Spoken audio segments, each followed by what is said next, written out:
ఓం శ్రీ సాయిరామ్. అహం సత్యబోధక చెన్నై శ్రీ సత్యసాయి దివ్య జ్ఞాన యజ్ఞంలో ప్రతి సోమవారము ధారావాహికంగా జరుగుతున్నటువంటి సాటి లేని మేటి కార్యక్రమం రుద్ర ప్రవచనము. ఆ రుద్రంలో పరిశోధన, పరిశీలన, ప్రవచనకర్తలైనటువంటి మన శ్రీమాన్ గురువరణ్యులు, పూజ్యులు అయినటువంటి శ్రీ డిఎస్ శాస్త్రి గారిని రుద్ర ప్రశ్న ప్రారంభించవలసిందిగా మన అధినేత దంపతుల తరఫున, మన ఆత్మీయ సోదర సోదరిమణుల తరఫున హృదయపూర్వకంగా ఆహ్వానిస్తూ వారికి అభివందనాలు చేసుకుంటూ ఓం శ్రీ సాయిరామ్. శ్రీ శాస్త్రి గారు, సాయిరామ్ సార్. అందరికీ నమస్కారం. ఓం నమో భగవతే రుద్రాయ. వినపడుతోంది కదా? Yes sir. Okay, thank you. ఓం నమో భగవతే రుద్రాయ 4వ అనువాకంలో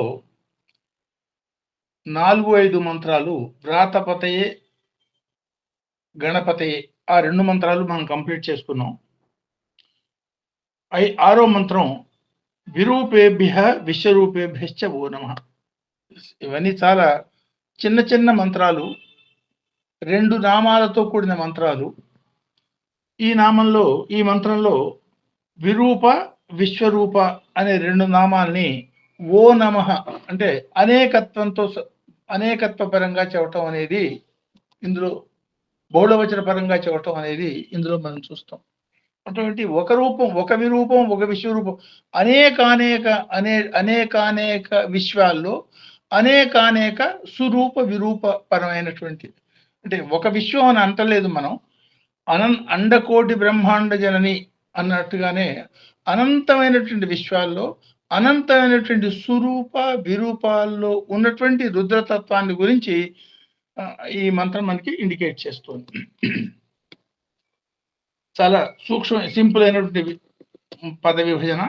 నమః విరూపేభ్య విశ్వరూపేభ్య చ ఓ నమః అంటే నా శరణాగత నమస్కారాలు స్వీకరించే విరూపేభ్య, వికృతమైనటువంటి రూపాల్లో ఉన్న భగవాన్ రుద్ర, విశ్వరూపేభ్య, చిత్ర విచిత్రమైనటువంటి నానా రూపాల్లో వ్యక్తమైనటువంటి ఓ భగవాన్ రుద్ర, నీకు నమస్కారం.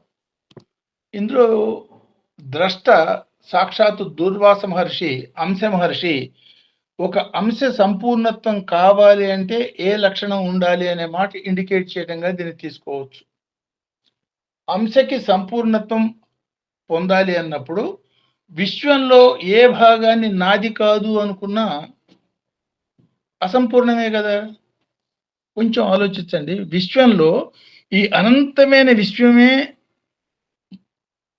మహర్షి రుద్రుడు, లేదు భగవాన్ రుద్రుడు అనుకుంటున్నప్పుడు అదేదో బాగాలేదు, అది నాకు సంబంధించింది కాదు అనే భావన కనుక కలిగేటట్టయితే ఆ భావం ఈ పూర్ణంలో నుంచి ఎప్పుడైతే లుప్తమైందో అది పూర్ణత్వానికి ప్రతిబంధకం అవుతుంది కదా.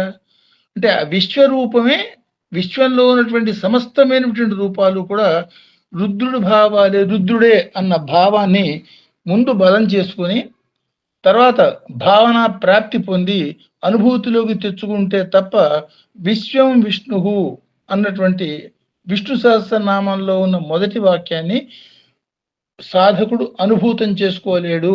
దట్స్ మోస్ట్ ఇంపార్టెంట్ అన్న మాటని అంశ అవతారి మనకి చెప్తున్నాడు. అంటే అంశ యొక్క ధ్యేయం పూర్ణత్వం.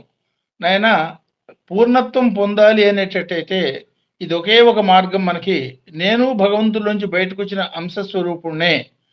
అనుభవపూర్వకంగా నేను చెప్పే మాట ఏంటంటే, పూర్ణత్వం పొందాలి అన్నప్పుడు విశ్వంలో ఇది అది అనే తేడా లేకుండా సర్వం విష్ణుమయం అన్న అనుభూతి పొందటమే ఈ రుద్ర ప్రశ్న యొక్క అసలైనటువంటి అంతరార్థం అన్న మాటని ఇండికేట్ చేస్తున్న మహర్షి దుర్వాస మహర్షిని ఈ మంత్రంలో మనం చూడొచ్చు.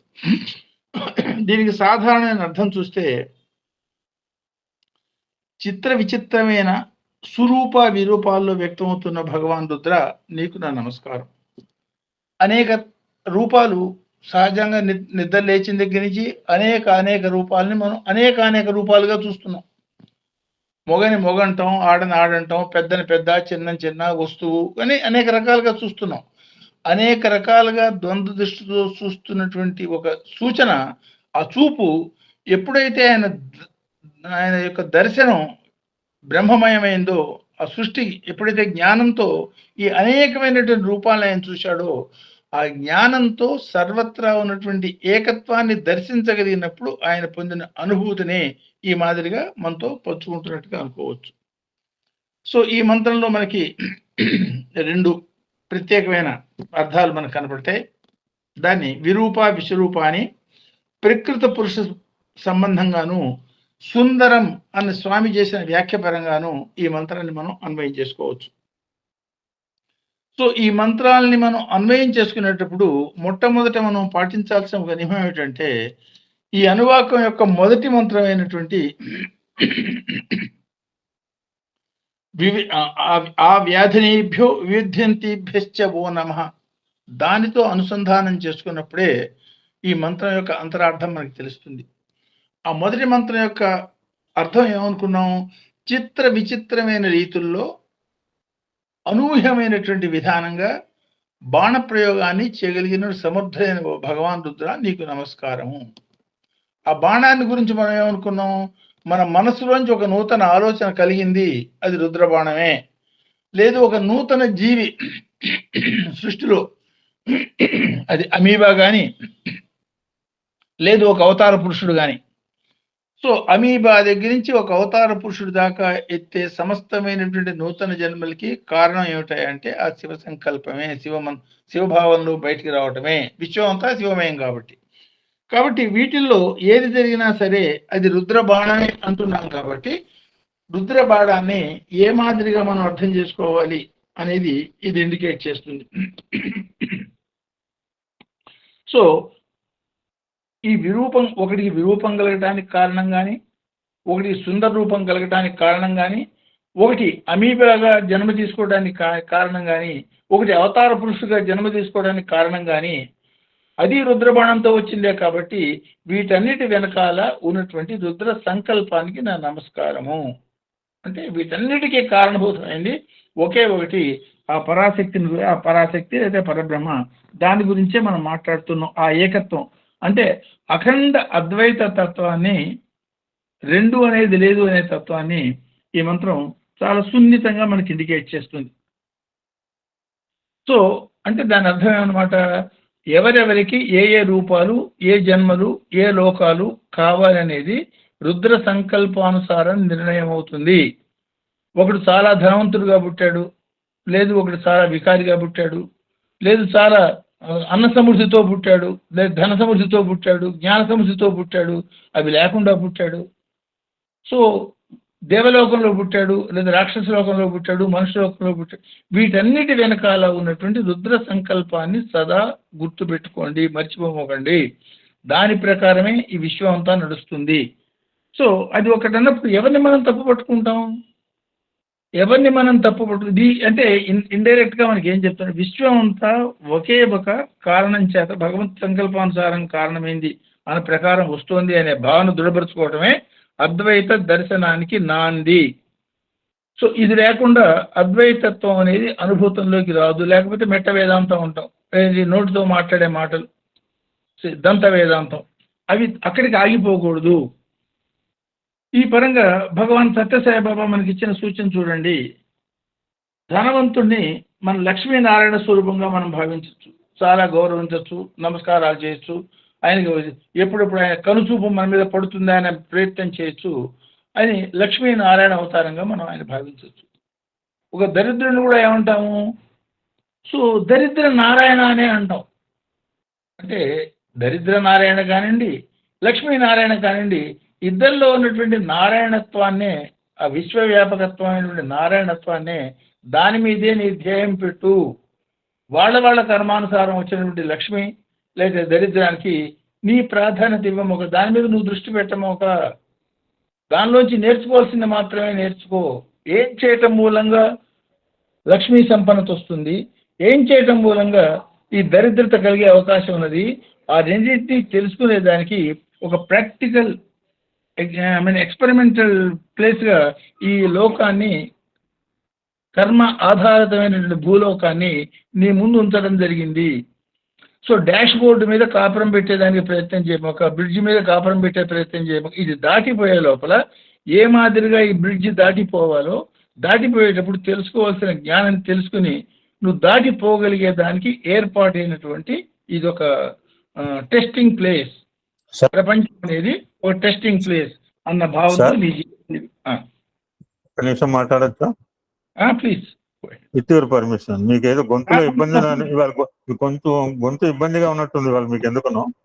పర్వాలేదు, అంటే అదే అది కంటిన్యూ అవుతుంది కొంచెం ఈ నాకు మధ్యలో కూడా వాళ్ళగానే. ఇప్పుడు మీరు అనగానే ఒక అద్భుతమైన జస్ట్ ఏమనుకోకండి, నేను మీరు నా వారు కనుక తను వేరే వాళ్ళని అయితే అసలు ఇంటర్ఫియర్ కానుతారు.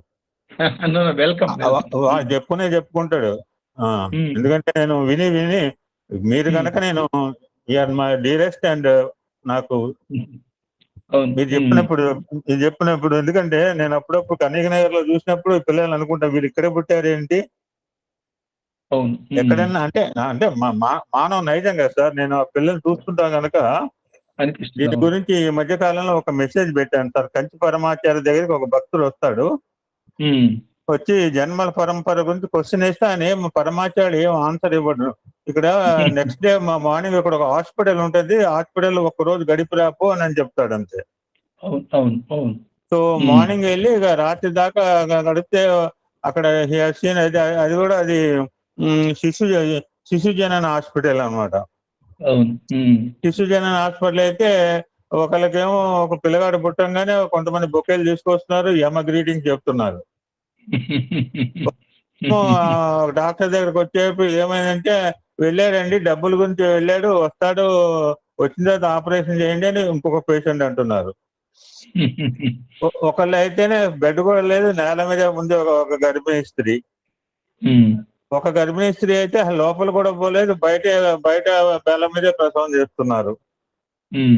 ఇవన్నీ కూడా ఒక రోజులో మొత్తం డిఫరెంట్. ఒకరికేమో బొకేలు ఇవ్వటము, ఒకరికేమో ఇలా చేయటము, ఒకరికేమో డబ్బులు లేకపోవడం, నేల మీద పురుడు పోయడం, ఒకరికేమో బల్ల మీద చేయటం, ఇదంతా చూసేటప్పటికి ఆహా then he had the concept. గురువు ఏమనలేదు, మళ్ళీ ఈయన ఏం మాట్లాడలేదు. మరుసటి రోజు మళ్ళీ పరమాచార్య దగ్గరికి వెళ్ళాడు. అర్థమైందా జన్మల పరంపర ఎందుకు వస్తుందా అంటే ఇప్పుడు మీరు చెప్పింది. యువర్ నేరేషన్ పర్ఫెక్ట్ అనమాట. ఎందుకు ఒకరికి అలాగా జరిగింది, నలుగురికి 4 రకాలుగా పురుడు పోసారు. Exactly. Thank you so much. So అంటే మనం మన దృష్టిని మార్చుకోవటమే తప్ప లోకాన్ని మార్చే ప్రయత్నం అనేది సాధారణంగా చేస్తూ ఉంటాం. కాబట్టి సాధకుడి యొక్క ధ్యేయం తన దృష్టిని మార్చుకోవటమే తప్ప లోకాన్ని మార్చే ప్రయత్నం కాదు అనే సందేశాన్ని చాలా సున్నితంగా అంశావతారమైనటువంటి దూర్వాస మహర్షి మనకి ఇందులో అందించడం మనం దీన్ని చూడొచ్చు. అంటే దాని అర్థం ఏమిటి? ఇద్దరుగా ఉన్నది నారాయణ అనేది కామన్ కాబట్టి ఆ నారాయణత్వాన్నే బేస్ తీసుకుని నువ్వు ముందుకు వెళ్ళిపో, లేకపోతే అంటుకుపోతావు, ఈ కర్మ పరంపరలో నువ్వు కూడా చిక్కుకుంటావు. ఎందువల్ల సృష్టిని తప్పులేనాడు. నిన్ననో ఈ మధ్యలో సందర్భంలో చూశాను, ఈ కమల్ హాసన్ వాడు చెప్పిన కారణం ఏమిటంటే వాడు పరమ నాస్తికుడు, బ్రాహ్మణ కుటుంబంలో పుట్టి చాలా సాంప్రదాయ కుటుంబంలో పుట్టి సాంప్రదాయ విద్యలు కళా విద్యలు అవన్నీ నేర్చుకుని మంచి డ్యాన్స్ అవి నేర్చుకుని భగవంతుడి మీద ఏ రకమైన నమ్మకం లేకుండా లేడు అనే నమ్మకం నాకు కలగటానికి కారణం ఏమిటంటే అదే గుడి ముందు బిచ్చం ఎత్తుకుంటున్న వాళ్ళు ఎంతోమంది ఉన్నారు, వాళ్ళనే మార్చలేని భగవంతుడు నిజంగా ఉన్నాడా అని అనుమానం వచ్చింది. అందుకోసం మారాట. దానికి వాడు కామెంట్ కూడా మంచి కామెంట్ కూడా పెట్టాడు. వాళ్ళకి ఆ మాదిరిగా ఒక పైసా లేని స్థితి వాళ్ళకి కలిగించి అడుక్కునే స్థితి వాళ్ళకి ఏర్పాటు చేశాడు. దీనికి కారణం ఏమిటి అనే ఆలోచన నీకు కలిగించాడు, నీకు చాలా సంపన్నుడుగా నిన్ను చేశాడు. మరి ఈ భగవంతుడు లేడు అనే భావన బదులు నాకు ఇచ్చిన సంపద వాళ్ళకి ఇద్దామనే భావన నీకు కలగచ్చు కదా, అది కలుగుతుందా లేదా పరీక్ష చేస్తూ ఆయన కార్నర్లో ఆయన ఉండాల్సిన ప్లేస్లో ఆయన ఉన్నాడు అనే మాట ఇంకోడో కామెంట్ పెట్టాడు. అంటే అది సత్యం అనమాట. అంటే మన వంతు కర్తవ్యం మనం ఏం చేయాలని ఆలోచించడమే తప్ప ఎదటి వాటి కర్మ పరంపరలో ఇరుక్కోవద్దు అన్న సున్నితమైన సూచన ఇందులో మనం చూడొచ్చు. ఈ పరంగా భగవాన్ సత్యసాయిబాబు సందర్భంలో అవి ఎంత ప్రాక్టికల్గా ఉంటాయంటే అది ఇంకెక్కడా కూడా ఇతరత్ర మనకి సాధ్యం కాదు. హాస్పిటల్లో పనిచేసే ఒక nurse, I don't want to take the names, personal names చెప్పడం అది కరెక్ట్ కాదు కాబట్టి చెప్పటం లేదు నేను. వాళ్ళకి సంతానం లేదు, చాలా ప్రయత్నం చేశారు, చాలా ప్రయత్నం చేసినా అది కుదరలేదు. కుదరకపోవటం మూలంగా చివరికి వాళ్ళకి ఒక సంకల్పం కలిగి ఎవరో ఒక బిడ్డని పెంచుకుందామా. సో వీళ్ళకి సహజమైనటువంటి డివోషను ఏదో ఏదో ఉన్నది, భగవంతుడి మీద ఏ జన్మలోనో చేసుకున్న పుణ్యం, భగవంతుడి మీద నమ్మకం ఉన్నది, స్వామి మీద నమ్మకం ఉన్నది. స్వామిని సలహా అడిగారు. అంటే అందరికీ ఒకటే సలహా ఇస్తారు అనుకోమోకండి. ఎవరి వాళ్ళ జన్మాంతర సంస్కారాలు కర్మలు బట్టి స్వామి నోటం పెడితే వాళ్ళకి ఒక్కొక్క సలహా వస్తుంది. ఒకరికి ఇచ్చిన సలహా ఇంకొకటికి అప్లికబుల్ కాకపోవచ్చు. సో స్వామి అన్నది కర్మ కొద్దీ జరిగే వాటికి కొత్త కర్మల్ని ఎందుకు వెంట పెట్టుకోవటం, ఎందుకు తెచ్చుకోవటము. తీసుకోమని చెప్పలేదు, తీసుకోవద్దు అని చెప్పలేదు. ఎక్కడో హాస్పిటల్లో ఒక శిశువు, ఎవరికి అక్కర్లేదు అనుకున్న శిశువు ఎవరో అవైలబుల్గా ఉన్నది, కావాలంటే తెచ్చుకోవచ్చు, మేము తెచ్చుకుంటున్నాం, స్వామి అనుగ్రహించండి. సో ఈ జస్ట్ ఒక కామెంట్ చేశారు, తీసుకోమని వీళ్ళు పోయినారు, తెచ్చుకున్న దగ్గర నుంచి 1 సంవత్సరం 2 సంవత్సరాల దగ్గర నుంచి ఆ ప్రాబ్లమ్స్ స్టార్ట్ అయినాయి. అప్పుడు వీళ్ళకి వదలలేరు, ముందుకు పోలేరు, నానా బాధ. సో ఆ బాధల నుంచి గడిచిపోయేదానికి ఏర్పాటు చేశారే తప్ప మళ్ళీ స్వామి దాని మీద ఏం కామెంట్ చేయలేదు. అంటే పుట్టేదాకానే తల్లిదండ్రుల యొక్క ప్రమేయం ఉంటుంది తప్ప ఒకసారి పుట్టిన దగ్గర నుంచి ఆ జీవి యొక్క సంకల్పం, ఆ జీవి యొక్క సంస్కారాలు డైరెక్ట్ గా భగవంతుడి చేత నిర్దేశిస్తపడతాయి అనే మాట కూడా ఇందులో మనం, ఈ ఇండికేషన్ కూడా మనం ఇందులో చూడొచ్చు. స్వామి ఈ పరంగా మనకి ఇచ్చే సందేశం ఏమిటంటే, నిన్న సార్ మరలా ఏమనుకోకండి, వెల్కమ్. జస్ట్ నో శ్రీమూర్తి వచ్చింది సార్. నేను మిమ్మల్ని మల్లికార్జునరావు గారని మిమ్మల్ని నేను తలుచుకున్నారు సార్. ఆయన మల్లికార్జునరావు గారిని జనరల్ మేనేజర్, మీకు తెలుసు, ఐడిఓటి. ఆ మేడము శ్రీమూర్తి అంది వాళ్ళ అబ్బాయి గురించి మాట్లాడుతూ, ఆవిడ చెప్పిన మాటలే రికార్డు కూడా అయినాయి, ఇప్పుడు మళ్ళీ వింటోంది. వాళ్ళ అబ్బాయి కొంచెం ఎంత బిహేవియర్ గా ఉంటే మొత్తం స్వామి ట్రాన్స్ఫార్మ్ చేసేసట, టోటల్ గా మారిపోయాట. ఆ పిల్లగారికి పిల్లలు లేవు, ఆవిడే అంది పిల్లలు లేరు ఇప్పటికి కూడా.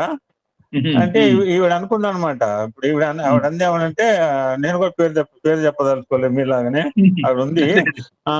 అంటే స్వామినో పెట్టి వేలు ఎందుకు పిల్ల, ఇప్పుడు for example my daughter also,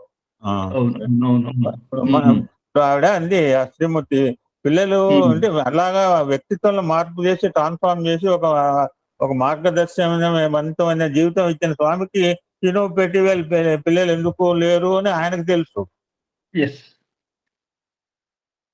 that is true. ఇస్తే ఏమవుతుందో కూడా తెలుసు. అంతేకాదు వాడికి ఏదైనా ఇస్తే ఏమవుతుంది, ఆ పిల్లకి ఏమవుతుంది, వాడికి ఏమవుతుంది. సో అందుకనే భగవంతుడి ముఖత ఒక చిన్న సూచన లాంటిది వచ్చినప్పుడు అది పాటించే తీరాలి, దానిలోనే మనకి మేలున్నది అనే ఒక దృఢమైనటువంటి విశ్వాసాన్ని సాధకుడు, భక్తుడు పెట్టుకోవటం అనేది ఎంత అవసరమో దీనిలో ఈ మంత్రాలు మనకి ఇండికేట్ చేస్తాయి.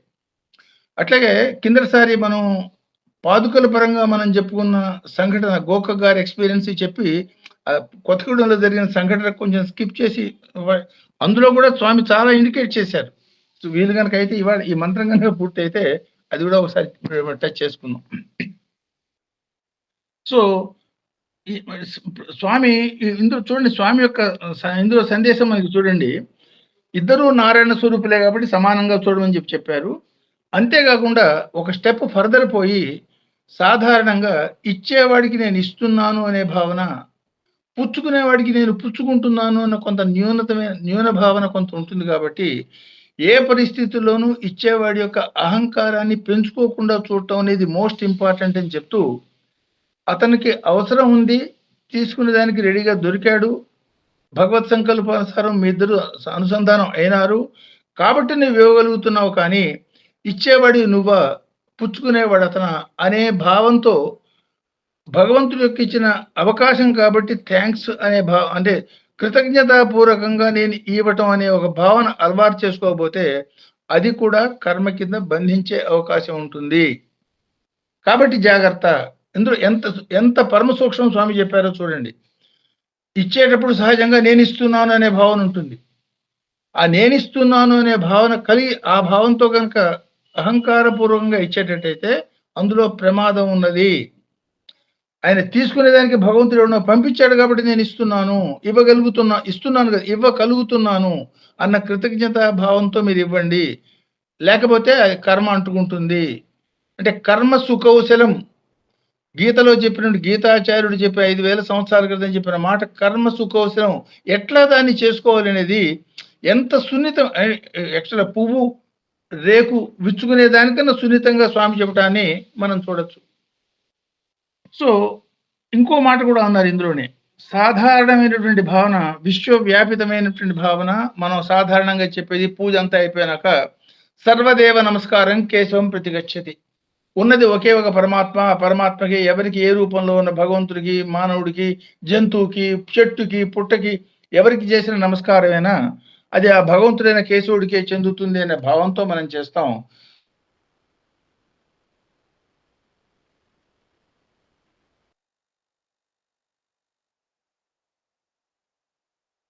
అంతటితో ఆగకుండా దానికి ఇంకొక భావన యాడ్ చేసుకొని సర్వజీవ తిరస్కారం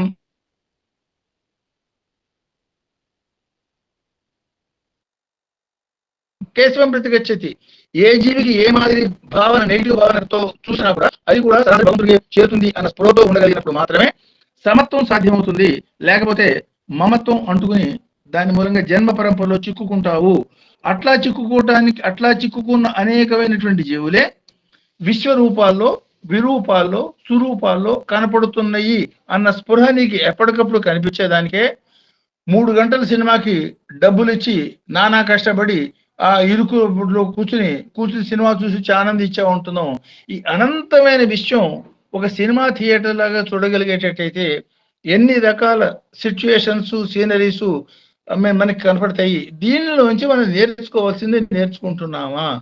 ఆ నేర్చుకునేదానికి ఏర్పాటు చేసిన ప్రపంచంలో మనం కూడా మమేకంగా బంధించబడకుండా ద్రష్టగా, అంటే దూరంగా ఉండి సినిమా చూసే విధానంగా ప్రపంచాన్ని చూడటం అలవాటు చేసుకుని చేసుకున్నది అంతటితో ఆగిపోకుండా ఎక్కడికక్కడ అన్వయం చేసుకుంటూ కనుక మననం చేసుకునేటట్టయితే అంతకన్నా గొప్ప విజ్ఞానం ఇంకేది లేదు అన్న సంకేతాన్ని ఈ మంత్రంలో మనకి ఇండికేట్ చేయడంగా చూడొచ్చు.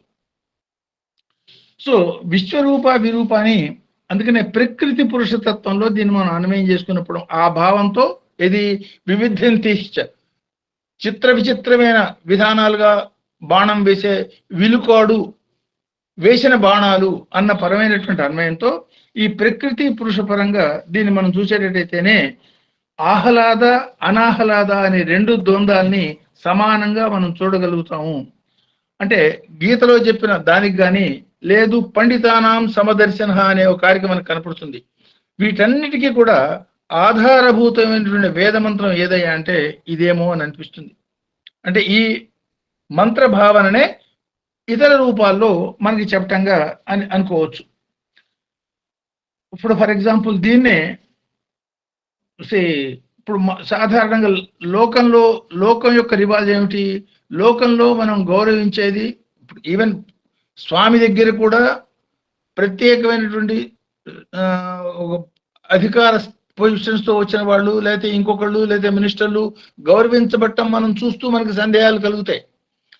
ఎవరిని ఏ మాదిరిగా గౌరవించాలో గౌరవించినా కూడా అంతర్గతమైన మనసులో ఉన్నటువంటి సమత్వ భావనని వదిలిపెట్టుకోమోకండి. అరే స్వామి దగ్గరే చేస్తున్నారు, మనం చేయడం తప్పేమిటి, కాబట్టి వీడిని మాత్రమే గౌరవిస్తాం, అంతవరకు బాగానే ఉంది. రెండో వాడిని తిరస్కరిస్తాం. స్వామి తిరస్కరిస్తున్నారా? ఏ పరిస్థితుల్లోనూ ఎవరిని, ఒక పురుగును కూడా ఆయన తిరస్కరించడం మనం గమనించాం. గౌరవించడం చూసి వాళ్ళతో ఓహో స్వామి దగ్గరే గౌరవించబడుతున్నారు అధికారులు, లేదు మినిస్టర్లు, లేకపోతే బాగా డబ్బున్నవాడు, లేకపోతే సినీ యాక్టర్లు, కాబట్టి మనం కూడా చేయాలి, ఆ పని చేస్తున్నాం. ఆ రెండో భావాన్ని మనం చేయటం లేదే. ఒక చిన్న పురుగునైనా సరే తనతో పాటు సమానంగా షిరిడి అవతారంలో ఆయన చెప్పిన మాట ఒకసారి గుర్తు చేసుకోండి. మనని తీసుకుపోతున్న పురుగు, అది తినేదానికి తీసుకుపోతున్న పురుగు నేనేను అంటాడు. సో ఆ అద్వైత తత్వంలో స్వామి చేసిన 2 పనులలో ఒక పని మాత్రమే మనం గుర్తుపెట్టుకుని రెండో పని గుర్తు పెట్టుకోకపోవటం అనేది సాధనకి ప్రతిబంధకం అవుతుంది. సో రెండింటినీ సమానంగా చూసినప్పుడు మాత్రమే సమత్వం అవుతుంది. లేకపోతే మనకి కన్వీనియంట్ ఇంటర్ప్రిటేషన్, స్వామి చెప్పిన మాటల్ని నాకు అనుకూలంగా నేను ఇంటర్ప్రిట్ చేసుకోవటం, దానివల్ల మంచి కన్నా చెడు ఉంటుంది సుమా అన్న సంకేతాన్ని ఈ మంత్రంలో మనం చూడొచ్చు. దానికి భావప్రియో భగవాన్, బాహ్యప్రియో మానవ, ఇది కూడా ఎన్నోసార్లు అనుకున్నాం.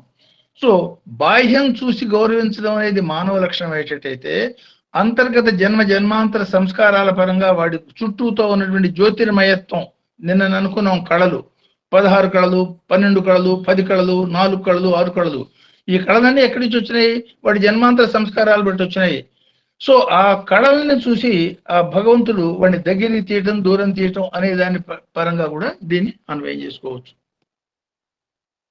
ఆరో అనువాకంలో మనకు మంత్రం వస్తుంది, ఉర్వర్యాయచ ఖల్యాయచ అనే మంత్రం. అంటే ధాన్యపు కళ్ళంలో గట్టి గింజల్ని తాలు తప్ప నుంచి వేరు చేసేదానికి తూర్పారబట్టే ఓ ప్రక్రియ, దాని అర్థం అది. అంటే ఈ అనంత విశ్వంలో తాలు కావటానికి కానీ లేదు గట్టి గింజ కావటానికి కానీ భగవంతుడి యొక్క సంకల్పమే కారణమైన, ఆ భగవంతుడి యొక్క సంకల్పం దానంతటా అది జరగదు, మనం చేసుకున్నటువంటి కర్మల పరంపర మీదే ఉంటుంది. కాబట్టి భగవత్ సంకల్పాన్ని మార్చే శక్తి మనకి లేదు. మనం చేస్తున్న కర్మల పరంపరని మార్చుకోవటం, లేకపోతే అక్కలేని అనేది ఉగణాభ్య తృగుహతిభ్య, రెండో మంత్రం ఒకసారి గుర్తు చేసుకోండి. అంటే దేనిని పెంచుకోవాలి, దేనిని తుంచుకోవాలి అన్న విజ్ఞతతో జీవితాన్ని గడిపినప్పుడు మాత్రమే కొత్త కర్మలు చేసుకోకపోవటం, పాత కర్మల్ని తుంచుకోవటం అనే 2 క్రియలతో మానవుడు సాధనలో ముందుకు పోతాడు. లేకపోతే ఇవన్నీ మోసుకుంటూ సంచితంలో చేర్చుకుంటూ వేరే ఇతర రకాల జన్మలు వచ్చేదానికి అవకాశం అవుతుంది. అందువల్ల ఈ విశ్వంలో ఉన్నటువంటి ఈ విరూపతత్వాన్ని విరూపత్వంగా కాకుండా విశ్వరూపత్వంగా దర్శించే ప్రయత్నం చెయ్యి. సాధన మాత్రం సాధన కోసం వీళ్ళలోంచి ఏ సూచనను తెలుసుకోవాలో దాన్ని తెలుసుకొని ముందుకు పో అన్న సంకేతం చూడొచ్చు. సో ఇప్పుడు అంటే బాహ్యమైనటువంటి వాటికి విలువలు ఇచ్చేదానికన్నా అంతర్గతమైనటువంటి విలువలు ఇవ్వండి అన్న సంకేతాన్ని ఇందులో, దీన్నే జీసస్ పరంగా, క్రిస్టియానిటీ పరంగా చూసేటట్టయితే ఒక సంఘటన మనకి ఇక్కడ గుర్తొస్తుంది. ఆయన ఆ 12 మంది శిష్యులతో కలిసి దేశాటన చేస్తూ తిరుగుతూ ఉండేవాడు. ఆ తిరుగుతున్న సందర్భంలో ఒక సందర్భంలో ఎర్లీ మార్నింగే లేచి బయలుదేరిపోతారు వాళ్ళు. అదేది అందుకు నడిచిపోవటమే తప్ప వేరే మార్గం లేని రోజులవి. వీళ్ళు బ్యాక్గ్రౌండ్ కూడా ఆర్థిక పరమైన బ్యాక్గ్రౌండ్ కూడా గొప్పగా ఉన్న బ్యాక్గ్రౌండ్ కాదు అది. అందువల్ల ఈ శిష్యులు తీసుకుని వాడు నడిచిపోతున్నప్పుడు అంటే ఆనాడు ఉన్నటువంటి సొసైటీ ఒకసారి మీరు గుర్తు తెచ్చుకునేటట్టయితే, రాజులకి ఈయన మీద ద్వేషం ఉన్నది, కోపం ఉన్నది.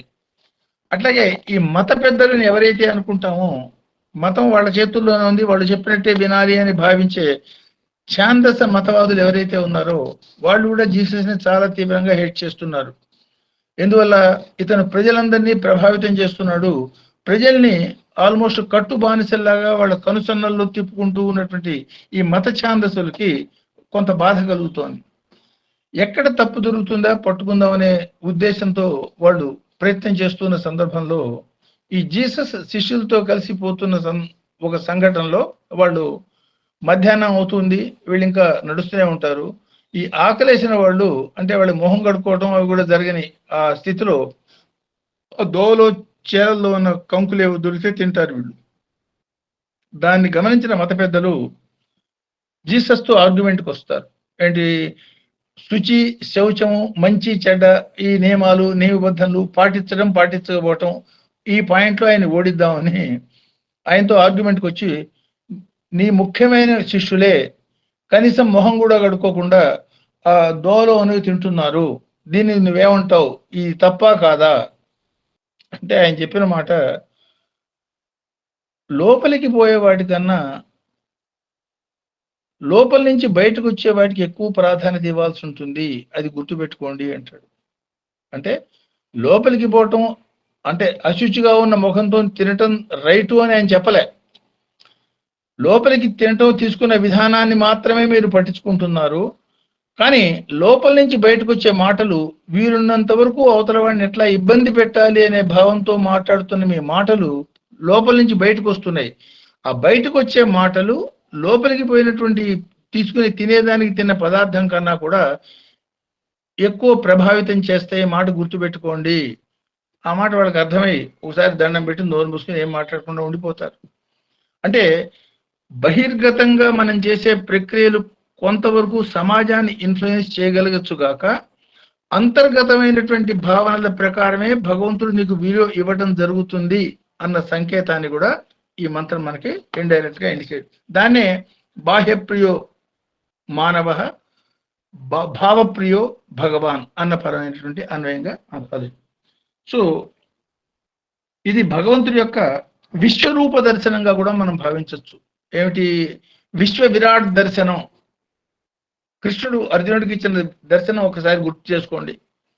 అందులో లేని రూపం అనేది లేదు, అన్ని రూపాలు ఉన్నాయి. చావబోతున్న వాళ్ళు, చచ్చిపోయిన వాళ్ళు, అందరూ చావబోతున్న వాళ్ళు, అందరూ కలిసి ఉండి ఏమిటనమాట, 3 కాలాలకి అతీతమైనటువంటి ఆ తత్వంలో జరిగిపోయింది, జరుగుతున్నది, జరగబోయేది 3 వ్యక్తమైనట్టుగానే ఈ మూడిటి యొక్క ఏకత్వాన్ని వ్యక్తం చేయటం. అంటే విశ్వంలో అనేకం జరుగుతున్నాయి, అనుక్షణం మారిపోతుంది. దాని పేరే జగత్, వస్తూ పోతూ ఉండేది. ఈ అనుక్షణం మారుతున్నటువంటి ఈ సీనరీలో ఈ అనుక్షణం మారుతున్న దీన్నే భగవంతుడి యొక్క విశ్వరూపంగా దర్శించండి. విశ్వాన్నే భగవంతుడి యొక్క విశ్వరూపంగా దర్శించండి. అప్పుడే అందులో ఉన్నటువంటి అంతర్గత చైతన్యం మీకు అర్థమవుతుంది.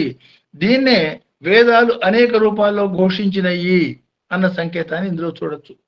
దాన్నే ఒకసారి 4 వేదాల యొక్క సారాన్ని, ఒక్కొక్క వేద సారాన్ని ఒక్కొక్క వాక్యంగా చెప్పబడ్డ దాన్ని గుర్తు చేసుకున్నట్టయితే, అహం బ్రహ్మస్మిన్, అయమాత్మ బ్రహ్మ, ప్రజ్ఞానం బ్రహ్మ, సో లేదా తత్వమసి, ఈ మాటలు మనం గుర్తు చేసుకునేటట్టయితే ఈ 4 వేదాల యొక్క సారము ఉన్నది ఒకే ఒక అద్వైత తత్వము.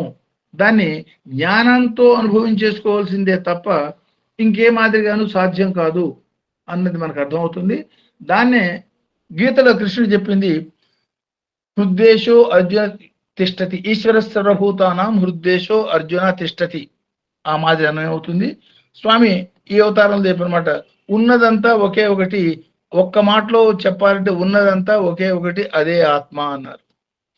ఆ మాట ఇందులో మనకి ఇండైరెక్ట్ గా అన్వయం అవుతుంది. సో సర్వత్రా సమదర్శనానికి దీనికి చాలా ప్రయత్నపూర్వకంగా సాధించాల్సింది తప్ప క్యాజువల్ గా దానంతరం అయిపోయేది కాదు. గీతని ఒక్కసారి మీరు గుర్తు చేసుకునేటట్టయితే, గీతలో ఉన్న అసలు గీత స్టార్టింగ్ పాయింట్ లో మొట్టమొదటి శ్లోకంలోనే ధృతరాష్ట్రుడు వేసిన ప్రశ్న, మన వీరులు ఎదటి వాళ్ళు అన్న మాట మాట్లాడతాడు. మన తన అనే భావన దాని మూలంగానే అసలు గీత చెప్పబడ్డది అని కూడా అనుకోవచ్చు ఒక రకంగా. ఈ మన తన భావంలో ఆయన వ్యక్తం చేసి లౌకికమైనటువంటి ప్రజ్ఞ చేత 100కి 100 పళ్ళు తమే గెలుస్తాము. కారణం అక్షోహిణులు 11 ఉన్నాయి, వీరాధి వీరులు అందులో ఉన్నారు, ద్రోణ, భీష్మ, మహామహానుభావులు అంతా ఉన్నారు. కాబట్టి గెలవటం అనేది కేక్ వాక్, అందులో పెద్ద ఆలోచించవలసిన అవసరం ఏమీ లేదు అన్న ధీమాతో యుద్ధం ఏం జరిగింది, మన వాళ్ళు ఎట్లా యుద్ధం చేశారు, అవతల వాళ్ళని ఎంతమందిని చంపారు అని వీణుల విందుగా అవతల వాళ్ళ యొక్క మరణ వార్తలు విందాము అన్న భావంతో సంజయుడిని ప్రత్యేకమైనటువంటి వ్యాసకృపతో యుద్ధంలో జరిగే దర్శనాలన్నీ ఆయన చూసి, ఇది కృష్ణుడు చూపిన విశ్వరూప దర్శనంతో సహా అన్నీ తను చూసి, ఆ చూసిన దాన్ని పూసగుచ్చినట్టుగా ఏనాటిగా అన్నాడు దాన్ని కన్వే చేసేదానికి ఏర్పాటు చేశాడు ధృతరాష్ట్రుడిని. ధృతరాష్ట్రుడి ఉద్దేశం కూడా ఏమిటి, ఏ రోజుకు ఆ రోజు అవతల ఎవడు తెచ్చాడు, వాడు తెచ్చాడు, వీడు తెచ్చాడు, వార్తలు వినొచ్చు అని. భగవంతుడు కృష్ణుడు, కృష్ణ సంకల్పం ఇతర పక్క ఉన్నది అనే భావన ఆయనకు అనిపించలే. సభలో ఆయన కూడా కృష్ణుడి యొక్క విశ్వరూప దర్శనాన్ని చూశాడు. విశ్వరూప దర్శనాన్ని చూసినా కూడా జ్ఞానాన్ని అనుక్షణం పట్టుకునే ప్రయత్నం చేద్దామనే తీవ్రమైన సాధన ఉంటే తప్ప నిలవదు అన్న సంకేతం ఒకటి. రెండోది, సరే ఓకే, ఈ వార్తలు వినేదానికి ఏర్పాటు చేశాడు, బాగానే ఉంది. ఆయన చిట్ట చివరికి విన్న వార్తలు ఏమిటి? ఏ రోజుకు ఆ రోజు ఈ కొడుకు చచ్చిపోయినాడా, లేకపోతే ఆ కొడుకు చచ్చిపోయినాడా, లేకపోతే ఈ వీరుడు చచ్చిపోయినాడా, ఆ వీరుడు చచ్చిపోయినాడా తప్ప ఈ 18 రోజులు భయంకరమైనటువంటి మరణ వార్తలు, దగ్గర బంధువుల యొక్క మరణం వింటమే తప్ప, శోకమే తప్ప ఎన్నడూ ఆయనకు సుఖం కలగలేదు. అంటే మమత్వాన్ని ఆధారం చేసుకుని జీవించే వాడికి ఏం జరుగుతుంది అనే విషయాన్ని గీతాచార్యుడు గీతలో మొట్టమొదటి శ్లోకంలో ధృతరాష్ట్రుని యొక్క భావాన్ని ఇన్వాల్వ్ చేయటం మూలంగా మనకు అందులో ఇండికేట్ చేస్తున్నాడు. లేకపోతే గీత చెప్పేటప్పుడు ధృతరాష్ట్రుడి యొక్క మాట యొక్క అవసరం మనకు అవసరం లేదు, కానీ ఆ ధృతరాష్ట్రుడి యొక్క భావాన్ని మనకు ఇండికేట్ చేయటంలో గీతాచార్యుడి యొక్క భావన ఏమై ఉండొచ్చు అంటే, మమత్వంకి సమత్వానికి ఉన్నటువంటి తేడా ఎట్లా ఉంటుంది తెలుసుకుని బతకండి. ఈ భావాలతో ధృతరాష్ట్రుడు అనుక్షణం ప్రతిరోజు యుద్ధ వార్తలు వినేదానికి ప్రయత్నం చేశాడు. కానీ అతని మమత్వం, బలమైన మమత్వం మూలంగా అతనికి అందిన వార్తలు ఏమిటి, పొందినటువంటి సుఖ సంతోషాలు ఏమిటి గమనించుకోండి. సో మమత్వంలో మీకైనా పొందగలిగేది అదే, సమత్వంలో పొందగలిగేదే కృష్ణ అర్జున స్థితి. కాబట్టి మమత్వం వదిలి సమత్వాన్ని పొందండి అన్న సంకేతంగా దీన్ని అన్వయం చేసుకోవచ్చు. సో ఈ మమత్వం, ఈ సమత్వం, దీనికి అంటే శరీరపరమైనటువంటి అందచందాలకి గౌరవం ఇవ్వటం అనేది ఒక్కసారి మనం అష్టావక్రుడు, ఆ చిన్నతనంలో ఆయన సంఘటన, ఆ తండ్రి, ఆ సంస్కారం, అది ఒక్కసారి మనం గుర్తు చేసుకోవచ్చు. అష్టావక్ర మహర్షి జీవిత చరిత్ర చూసేది ఇందాక మన లక్షణాన్ని చెప్పినట్టుగా, ఆ అష్టావక్రుడు తండ్రి మహాపండితుడు, ఆయన పేరు నేను మర్చిపోయినాను.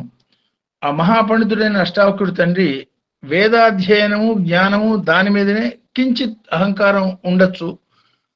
దాంతో కొంచెం అహంకారం ఉన్న సర్వకాల సర్వావస్థల్లో వేదం మీద సంపూర్ణమైన నిష్ఠతో ఆయన యొక్క అధ్యయనము, ఆయన యొక్క విద్య, పిల్లలకి విద్య చెప్పటం, ఇవే జరుగుతూ వచ్చాయి. కుటుంబ అవసరాలను కూడా కనీసం ఆయన గమనించలే, గుర్తించలే. మంచి చెడు తర్వాత విషయం, అది జరిగిన సంఘటన.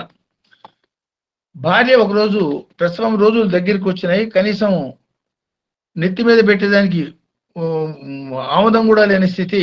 కాబట్టి రాజుగారు ఆస్థానానికి పోయి ఏదైనా కొంత తీసుకురండి అంటే, అసలు వాళ్ళు ఆ మాదిరి జీవన విధానంలో కూడా, అడవులో బతుకుతూ కూడా ఆ జ్ఞాన సముపార్జన కోసం ఎంత తీవ్రమైనటువంటి కృషి చేశారు.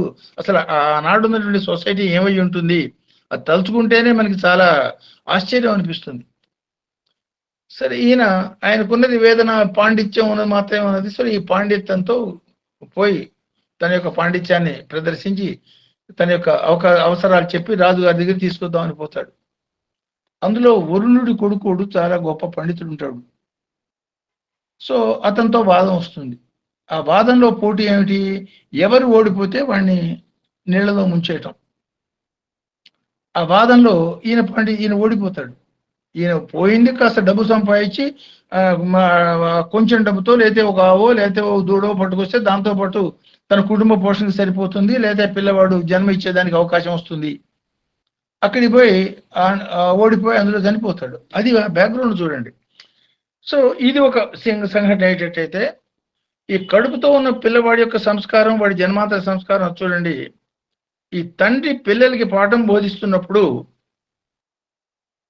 అవసరానికి మించినటువంటి శిక్షణ, అంటే ఎక్కువ శిక్షా ప్రవృత్తితో బోధిస్తున్నట్టు. అంటే వాళ్ళ యొక్క చిన్న చిన్న అవసరాలు కూడా గుర్తించకుండా ఏ మాత్రం తప్పు చేసినా సరే కఠినత్వాన్ని ప్రదర్శిస్తూ, సపోజ్ రోజుకి 12 గంటలు 13 గంటలు వాళ్ళ చేత వలివించడం, ఆ మాదిరి స్థితి. దానికి ఆ పిల్లలు కొంత మనసు కష్టపడుతున్నది భావన ఇతని గుర్తు రావడం అని అనిపించలే. కడుపులో ఉన్నటువంటి శిశువు అష్టావక్రుడిగా భావన కలుగుతుంది. అప్పుడు అష్టావక్రుడుగా అతను కడుపులో జ్ఞానంతో ఉన్నటువంటి గొప్ప శిశువు. ఆ శిశువు తండ్రిని సంబోధించి ఒక భావాన్ని వ్యక్తం చేస్తాడు. ఏమిటి ఆ భావన? నువ్వు చెప్తున్న విధానంలో పిల్లలకి అసౌకర్యం కలుగుతుంది, కాబట్టి వాళ్ళని అంత హింసాత్మకంగా కాకుండా కొంత ప్రేమతో వాళ్ళని జాగ్రత్తగా చూడు అన్న భావన వ్యక్తం చేస్తాడు. దానికి తండ్రి కోపం వస్తుంది. నాకు కడుపులో ఉన్నవాడు నువ్వు నాకు సలహా చెప్తావా? ఇంకా ఇంకా అప్పటి నుంచే కడుపులో కాళ్ళు కడుపులో ఉన్నాయి, ఇప్పుడు సలహాలు చెప్తున్నాడు అనే సామెత అందులోంచే వచ్చింది. సో ఆ మాట చెప్పి అంతటితో ఆగక కోపంతో ఆ పిల్లవాడికి అష్టవంకలతో పుట్టమని శాపం ఇస్తాడు. అందువల్ల ఆ జ్ఞాని అష్టవంకలతో పుట్టాడు. సరే ఠీకే. అంటే అసలు ఆ సంభాషణ, కడుపులో ఉన్న పిల్లవాడు తండ్రితో సంభాషణ చేయటం ఏమిటి, ఈ సంభాషణ తండ్రికి అర్థమై కోపం రావటం ఏమిటి? ఓకే, జరిగినది చాలా గొప్ప విషయం జరిగిందని కదా నేను చెప్పేది. అంటే ఏ మాదిరి సొసైటీ ఒకప్పుడు భారతదేశంలో పరిడవిల్లింది, అంటే ఎందువల్ల అంత జ్ఞాన సంపన్నులు పుట్టారు అనే దానికి ఆలోచించేటట్టయితే వాళ్ళ తీవ్రమైనటువంటి సంస్కారం మొత్తం కూడా జ్ఞాన సముపార్జన మీదనే ఉన్నది. దానివల్ల అంత జ్ఞానం వెనకట్లో భారతీయులు ఏర్పాటు చేసి మనకి ఇవాళ అందించగలిగారు. కనీసం దాన్ని అర్థం చేసుకుంటే మన జన్మ రాతలు పూర్తిగా మారిపోతాయి. అందుకు మనం ఈ వివరం కొంచెం లోతుగా తెలుసుకుంటున్నాం. సరే, ఇది ఒక సంఘటన. తండ్రి ఏమన్నా కొడుక్కి శాపం ఇచ్చాడు 8 వంకలతో పుట్టమని. తర్వాత రాజుగారి దగ్గరికి పోయినాడు, అక్కడ వాదంలో ఓడిపోయినాడు, నీళ్లలో మునిగి చనిపోయినాడు. సరే, ఈవిడ భగవంతుడు చూసినట్టుగానే, అంటే చూసేవాడు తండ్రి కాదు భగవంతుడు, ఆవిడ ప్రసవించటం, ఈ పిల్లవాడు పుట్టటం, ఆ పిల్లవాడు మెల్లిగా పెరగటం, వాడికి 8-10 సంవత్సరాలు రావటం, వాడికి ఉన్న సహజ జ్ఞానంతోనే వాడు చాలా గొప్ప పండితుడు కావటం. ఈ పిల్లవాడు వీళ్ళు ఇంకొక అతని మేనల్లుడు ఇద్దరు కలిసి జనక మహారాజు సభకి, తండ్రి చనిపోవడానికి కారణం ఇవన్నీ బ్యాక్గ్రౌండ్ తెలుసు కాబట్టి పోతాడు. అక్కడ జరిగిన సంఘటన మీకు తెలుసు. ఈ జనక మహారాజు సభకి వెళ్ళిపోయినప్పుడు 10-12 సంవత్సరాల వయసులో ఉన్న పిల్లలు జ్ఞానుల సభ లోపల జరుగుతున్నప్పుడు అక్కడికి వచ్చారు అని తెలియగానే ఆ గేట్ కీపర్లు వీళ్ళని ఆపుతారు. పిల్లలు ఆడుకునే ప్లేస్ కాదు నాయన, ఇది జ్ఞానుల సభ అని చెప్తే ఈయన వేసిన ప్రశ్న, ఈయన రాజుగారికి పంపించిన ప్రశ్న, ఇది వయోవృద్ధుల సభ జ్ఞానుల సభ, కైండ్లీ కన్ఫర్మ్. అంటే ఎవరు ఇట్లాంటి ప్రశ్న మనకి వేశాడని పాపం స్వయంగా జనక మహారాజే గేటు దగ్గరికి రావటం, వీళ్ళని చూడటం, వాళ్ళ మొహంలో తేజస్సుకి ఆశ్చర్యపోయి వాళ్ళని ఇన్వైట్ చేసి తీసుకుపోవటం. ఆ తీసుకుపోతున్న సందర్భంలో సభలో ఉన్న కొంతమంది వయోవృద్ధులు జ్ఞానులు వీళ్ళని చూసి నవ్వుతారు. ఈయన 8 రకాల వంకలతో ఉన్న శరీరం చూసి నవ్వుతారు. నవ్వినప్పుడు ఈయన కొంచెం కోపం ప్రదర్శించి బయటకు వచ్చే ప్రయత్నం చేస్తాడు. రాజా, నేను పొరపాటు పడ్డాను, ఇది చర్మకారుల సభను కండక్ట్ చేస్తున్నావు అని తెలియక జ్ఞానుల సభ అని భ్రమించి నేను లోపలికి వచ్చాను, నేను వెళ్ళిపోతున్నా అని వెళ్ళిపోతే ఇతను అన్న మాట వాడికి అర్థమవుతుంది. అంటే బాహ్యమైనటువంటి చర్మానికి, చర్మ సౌందర్యానికి మాత్రమే ప్రాధాన్యత ఇచ్చే వాళ్ళని నువ్వు సభలో పిలుచుకున్నావు, అంతర్గత జ్ఞాన సౌందర్యాన్ని గురించి ఆలోచన మీకు లేదు, ఈ సభలో నేనేం చేస్తాను అన్న శ్లేష. ఇది తెలుసుకుని రాజు జరగటం, లేదా పండితులు కూడా తమ తప్పు తెలుసుకొని మానుకోవటం. ఆ తర్వాత ఆ సభలో వాళ్ళు వేసిన ప్రశ్నలన్నిటికీ సమాధానం చూడటమే కాక రాజుగారి చేత గురువుగా ఎన్నుకోబడతాడు అష్టావక్రుడు. అది అతని చరిత్ర. ఇందులో ఏమిటి ఇండికేషన్ ఏమిటి? బాహ్యమైనటువంటి ఆకారం విరూపమే, కానీ అంతర్గతమైనటువంటి భావన, అఖండమైనటువంటి తత్వం ఉన్నది. సో దానికి మాత్రమే ప్రాధాన్యత ఇవ్వండి, ఆ జ్యోతిర్మయ తత్వానికే ఇంపార్టెన్స్ తప్ప not to the beauty of the body. దీనికే భగవాన్ సత్యసాయి బాబా చాలా ఇండైరెక్ట్ గా ఇంకో సందర్భంలో పబ్లిక్ ఉపన్యాసంలో ఇండికేట్ చేశారు. దాన్నే సుందరం, ఈ సత్యం శివం సుందరం పరంగా కూడా మనకి తెలుసు. బాంబేలో ధర్మస్థల దాన్ని సత్యం ధర్మస్థలి అంటూ ఉంటాం, దాన్ని మొదటి కింద. ఈ సుందరం ఆల్రెడీ మీకు చెన్నైలో ఉన్నది. ఈ శివం హైదరాబాద్లో ఉన్నది. ఈ మూడు కూడా చాలా గొప్ప ఆధ్యాత్మిక క్షేత్రాలు. షిరిడి అవతారానికి సంబంధించిన క్షేత్రం అది, అంత ముందుది. గొప్ప శక్తి క్షేత్రం మెడ్రాస్, చెన్నై, అక్కడ సుందరాన్ని ఏర్పాటు చేశారు. అంటే ఎంత సైలెంట్ గా ఇవాళ జరుగుతున్నటువంటి ఆధ్యాత్మిక వైలెన్స్ అనాలి. ఏమిటి? జ్ఞానాన్ని భ్రష్టు పట్టించేదానికి విశ్వ ప్రయత్నం చేయటం. ఆ జ్ఞానాన్ని భ్రష్టు పట్టించేదానికి చేసే ప్రయత్నాన్ని చాలా సైలెంట్ గా ఈ సుందరం అనే ఒక దాన్ని స్వామి ఎస్టాబ్లిష్ చేసి ఆపారు అని అనుకోవచ్చు. అందువల్ల ఎవరు ఒక అంగుళం కూడా ముందుకు రాలేకపోతున్నారు తప్ప, అదర్వైజ్ వాళ్ళ ధ్యేయాలు చాలా చిత్రమైన ధ్యేయాలు. అంటే జ్ఞాన సముపార్జనని సదా ఇది సనాతన ధర్మాన్ని నాశనం చేయాలనే భావన ఆలోచించండి. అసలు పేరే సనాతనం అంటున్నాం, సనాతన ధర్మం అనేది నాశనం అయ్యేదే. స్వామి చాలా చక్కటి ఒక మాట చెప్పారు సందర్భంలో. ధర్మనాశనం అనే మాట మాట్లాడుతూ ఉంటారు. ధర్మనాశనం కాదు, ధర్మానికి గ్లాని కలగటం మాత్రమే. సో ధర్మనాశనం అనేది ఎన్నడూ జరగదు. ధర్మనాశనం అనేది అనూహ్యమైనటువంటి మాట. ధర్మానికి గ్లాని అన్నారు. గ్లాని అంటే ఏమిటి? It is not death, it is something like sickness to A person. So ధర్మ గ్లాని జరిగే అవకాశం ఉంది, కానీ ధర్మ నాశనం కాదు అన్నట్టుగానే కొంత ఇబ్బంది. సనాతన ధర్మం అనే మాట మనం మాట్లాడుతున్నాం. ఆ సనాతన ధర్మాన్ని నాశనం చేయాలనే కోరిక వ్యక్తం చేస్తున్నాం. అటువంటి స్థలంలో స్వామి ఏర్పాటు చేసింది, దాని పేరు సుందరం పెట్టారు. అది శక్తి క్షేత్రం కాబట్టి ఆ మాట పెట్టారు అనుకోవచ్చు. సర్వానికి ఆధారమైంది త్రిలింగ క్షేత్రంలో శివం అనే ఇది పెట్టారు, ఎస్టాబ్లిష్ చేశారు. ఈ సుందరం పరంగా స్వామి ఒక సందర్భంలో ఉపన్యాసం ఇస్తున్నప్పుడు జరిగిన సంఘటన ఇక్కడ మనం గుర్తు చేసుకోవచ్చు. ఉపన్యాసం జరుగుతోంది. ఆ రోజు ట్రాన్స్లేటరు మామూలు కన్నడ ప్రొఫెసర్ నంజుండయ్య అని ఆయన ట్రాన్స్లేటర్ ఆయన ఉన్నారు. ఆ స్వామి ఉపన్యాసం చెప్తున్నప్పుడు నేను సాయి సుందరం అన్న, సాయి సుందరం అన్నప్పుడు దానికి ఏం ట్రాన్స్లేట్ చేయాలో ఆయనకి తోచలే. స్వామి ఈజ్ వెరీ బ్యూటిఫుల్ అని ట్రాన్స్లేట్ చేశాడు. వెంటనే స్వామి దాన్ని ఆపి, Swami is beauty not beautiful, adjective లేదు అక్కడ. అంటే ఏమిటి అర్థం? బ్యూటిఫుల్ అన్నప్పుడు శరీరాన్ని గురించి చెప్తున్నాం, బ్యూటీ అన్నప్పుడు ఆత్మని గురించి చెప్తున్నాం. సో ఆత్మ శరీరంలో కకుభాయ అనే మంత్రం ఒకసారి ఇక్కడ మనం గుర్తు చేసుకునేటట్టయితే, ద మోస్ట్ డిగ్నిటరీ పర్సన్, శరీరం మొత్తంలో ఉన్నటువంటి మోస్ట్ డిగ్నిఫైడ్ పర్సనాలిటీ ఎవరయ్యా అంటే ఆత్మ. దాన్నే వేదాహమేతం పురుషం మహంతం ఆదిత్యవర్ణం తంసఃపరస్తాత్ అనే మాటలో కూడా వేదాలన్నీ ఘోషించినాయి. అంటే ఏమన్నమాట? అల్లటి ఆ కించిత్ దూరంలో ఆ తమస్సుకి అవతల అఖండమైనటువంటి జ్యోతిర్మయత్వంతో ఆత్మ వెలుగుతున్నది. అదే నీవారసూకవత్తన్వి పీతాభాస్వత్యనుప తస్యాశిఖాయ మధ్య పరమాత్మ వ్యవస్థిత.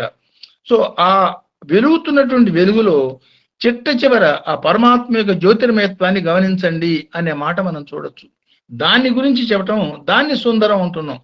అది శరీరంలో ఉంటేనే, ఈ మాటే స్వామి చాలా చక్కగా, ఆత్మ శరీరంలో ఉంటే అది శివం, ఆత్మ వదిలేసేస్తే అది శవం అన్నారు. అంటే ఈ శివాన్ని గురించి సుందరం, అదే సత్యం, అదే శివం, అదే సుందరం. కాబట్టి ఆ మూడు పదాల్లో తేడానే తప్ప వాటి యొక్క అంతర్గత భావం 4 వేదవాక్యాలు అంటే 4 వేదాలు ఒక్కొక్క వేదం యొక్క సారాన్ని ఒక్కొక్క వాక్యంగా చెప్పడంలో తేడా ఉన్నదే తప్ప ఆ వాక్యాల యొక్క సారం అంతా ఒకే ఒకటి. అదే ఏకో రుద్ర అన్న తత్వాన్ని ఈ రుద్ర మంత్రం మనకి 6వ మంత్రం మనకి ఇండికేట్ చేస్తుంది. అంటే సుందరం అనేది ఆత్మ చైతన్యమే అత్యంత సుందరము, ఆ ప్రాణశక్తే సుందరాతి సుందరము. మిగతావన్నీ అడ్జెక్టివ్స్ కాదు. ఆ సుందరత్వం ఏమిటా అంటే సాక్షాత్ సాయి భగవంతుడు అన్న పరమైనటువంటి అన్వయం మనకి ఇక్కడ అవుతుంది. అంటే దేనికి ఇంపార్టెన్స్ ఇవ్వాలి, దేని మీద నువ్వు ధ్యేయం చేసుకోవటం మూలంగా ఈ విరూప విశ్వరూప ఈ అనేక రకాలైనటువంటి రూపాలు ఈ అనేక రకాలైన విశ్వాల్లో అనేక రకాలైన రూపాల యొక్క జన్మ పొందకుండా ఉండే స్థితిని కలగాలనేటైతే నీ యొక్క ధ్యేయం దేని మీద ఉండాలంటే ఆ సుందరం మీద ఉండాలి. బాహ్యానికి వచ్చిందా, మనస్సు పరంగా ఆలోచించి అందులోకి వచ్చావా, మళ్ళీ రుద్రుడి యొక్క బాణం, ఆ బాణం యొక్క దెబ్బ లేదా ఇంకో జన్మ తప్పదు. కాబట్టి దాని మీదనే నీ ఫోకస్ అంతా ఉంచు అన్న పరమైనటువంటి అన్వయాన్ని మనం చెప్పదు. దీనికే ఫర్ ఎగ్జాంపుల్ వాల్మీకి మహర్షి సుందరాకాండ అంటాం దాన్ని. ఏమిటా సుందరాకాండ? నిజంగా మనకి ఎక్కడ పైకి చూస్తే ఏ రకమైన అందమో మనకు కనపడదు.